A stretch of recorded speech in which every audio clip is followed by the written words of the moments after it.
Balvanera. Bueno, vamos a las reformas electorales, porque estuvimos hablando de la... Dani estuvo hablando de la boleta única de papel y de los cambios que esto puede implicar. Entonces me gustaría que miremos reformas electorales que implicaron cambios importantes, que tuvieron un impacto importante en cómo los votos se traducían en bancas.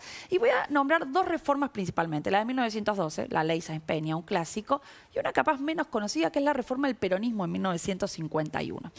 Primero empecemos con cómo se votaba antes de la Ley Sáenz Peña, antes de la reforma de 1912, para entender el impacto de ese cambio. Lo primero que hay que decir es que antes de la Ley Sáenz Peña el voto era público. ¿Qué significaba esto?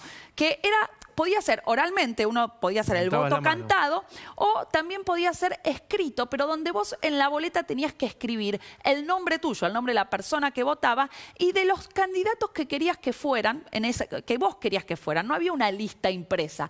Vos escribías el nombre de los candidatos y cualquiera podía ser candidato. Entonces, después vos entregabas esa lista o lo hacías oralmente, lo que se contaba era individualmente cuántos votos tenía cada individuo, no un partido, no una lista. Esto es muy importante porque lo que va a aparecer después de la Ley Sáenz Peña, vamos a ver, es la lista impresa.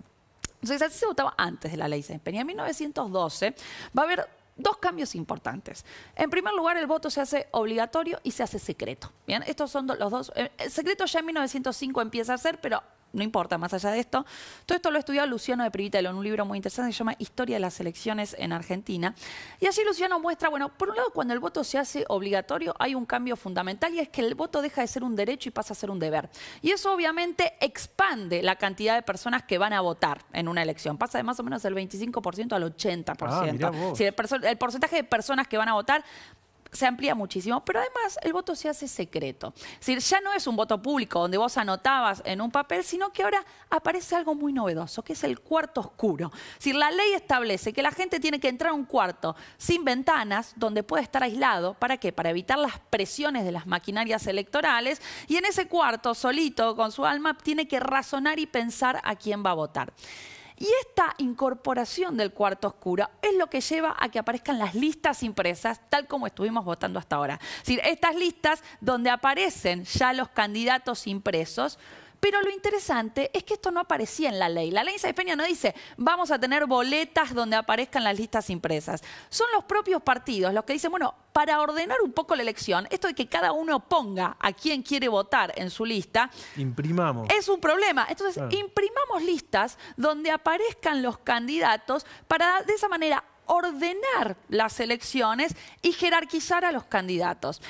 Pero lo interesante es que la gente, como esto no estaba establecido por ley, esto era una práctica informal, que los partidos empezaron a organizarlo, de poner listas en el cuarto oscuro, la gente, ¿qué podía hacer? Podía llevarse su lapicito, borrar los candidatos que no quiero, o agrego. Yo digo, yo quiero que Pancho Olivera esté en esta lista. Lo pongo a Pancho. Yo puedo. ¿Por qué? Porque las candidaturas no se establecían judicialmente. Entonces, y esto fue así hasta 1931. Entonces, teníamos listas impresas, pero había borratinas. Vos entrabas, tachabas y decías, no, de estos 9, este no me gusta. Lo sacabas y metías en la urna. Y y después cuando la gente hacía el escrutinio, lo sacaban a ese. No es que iba la lista completa, ¿bien? Entonces, esto cambia ya en 1931, que ahí ya vamos a tener, es decir, los candidatos y las listas que aceptar judicialmente, y ahí ya no se puede hacer lo de las borratinas. Ahora bien, la otra reforma electoral importante, además de la Ley Sáenz Peña, que básicamente establece la forma en la que seguimos votando hasta hoy, ¿no? Digo, la Ley Sáenz Peña es fundante en ese sentido. El peronismo va a tratar de hacer una nueva reforma electoral. Para el peronismo era muy importante hacer una nueva reforma electoral. ¿Por qué? Porque el peronismo quería transmitir una visión unanimista de su gobierno. ¿Qué significa esto? El peronismo quería tratar de mostrar en las elecciones que el pueblo era unánimemente peronista. Y tal como estaba planteado el sistema electoral hasta ese momento, la Ley Sáenz Peña establecía que 2/3 de las bancas se las llevaba el ganador, 1/3 el que salía segundo.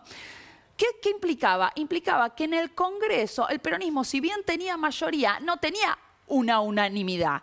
un tercio de las bancas, más o menos el 30% de las bancas, solían estar en la oposición. Entonces, ¿qué quería hacer Perón con la reforma electoral que va a impulsar en 1951? No, que eso, cómo se traducen en las bancas el número de votos, cambie. Y para eso es una reforma donde establece circunscripciones uninominales. ¿Qué significa esto? Parecido al sistema que ya nos ha contado Anita en algún momento en Estados Unidos. Se dividía una provincia en tantas circunscripciones como diputados se quisiera elegir, y la persona el candidato que ganaba en cada circunscripción, o sea, el partido que ganaba en cada circunscripción se llevaba esa banca. Bien, entonces era un sistema muchísimo más mayoritario. Y a esto se le sumaba que el peronismo dibujaba las circunscripciones de una manera un poco arbitraria, de manera tal que se pudiera quedar con mayor cantidad de bancas que las establecidas. Esa ley electoral salió, se vota con esa ley en 1951 y te muestro, por ejemplo, cómo esa ley va a cambiar la forma en que los votos se traducen en bancas. Un ejemplo.